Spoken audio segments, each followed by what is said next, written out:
jumping into the smoke, so Freddie Fasano, he's described as extremely tragic, extremely troubled, which is the complete opposite from Blessing Kamara, who's just warm, welcoming. What draws you into, these types of roles? Really, it's the range of exploration that you can dive into. Um, I was it was I've been in the business for over 30 years. I got my SAG card in January of 1995. Nice. And this is the first time in my 30 plus years in the business of getting an opportunity like this. So, you know, any one of these roles would have been an incredible opportunity, but to have them all at the same time is just, um, you know, the stars aligning in ways that, one couldn't even make happen. Hmm. So it really Hmm. feels like it was a gift that landed in my lap. All of these, because, yeah. Amazing, amazing. And if I'm not mistaken, Smoke is also inspired on true events, correct? Yeah, yeah. It's based on a podcast called Firebug. And Dave Goodson, the character that Taron Egerton plays, is based on a real person who was a prolific arsonist and a firefighter in the Glendale, California part for decades, I believe. And my character is loosely inspired by another, like one of the most prolific serial arsonists in US history, who was based out of Washington, D.C. So those two were the springboard for the characters in the series.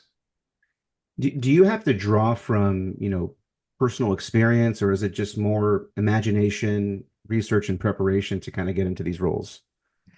Uh, for for Smoke, there's nothing from my personal history That's good. That's a good to thing. come close, come close to understanding the level of trauma that he's lived under. Yeah. Uh, 27 foster homes from birth to childhood, birth to 19. That in and of itself is really impossible to fathom.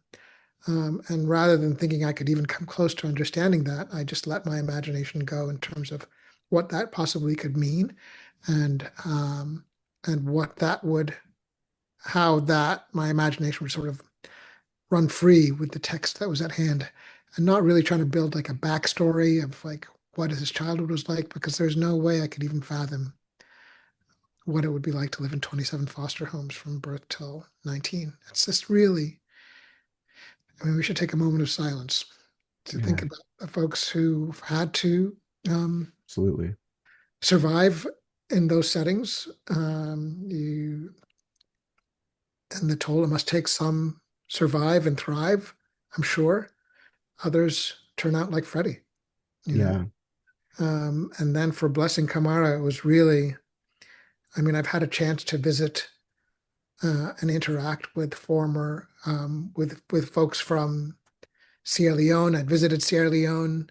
Um, uh, I've done workshops, there with filmmakers who are interested in telling their own stories. So I had a connection to Sierra Leone in a way that made that feel a little closer. Um, but he's also sort of out of my comfort zone. I'm definitely not as jovial and the center of attention the way he is. Like, yeah. No, And the former slave is also is a slave in Washington Black is also something which I really didn't have a personal connection to as well. So a lot of it came from the imagination.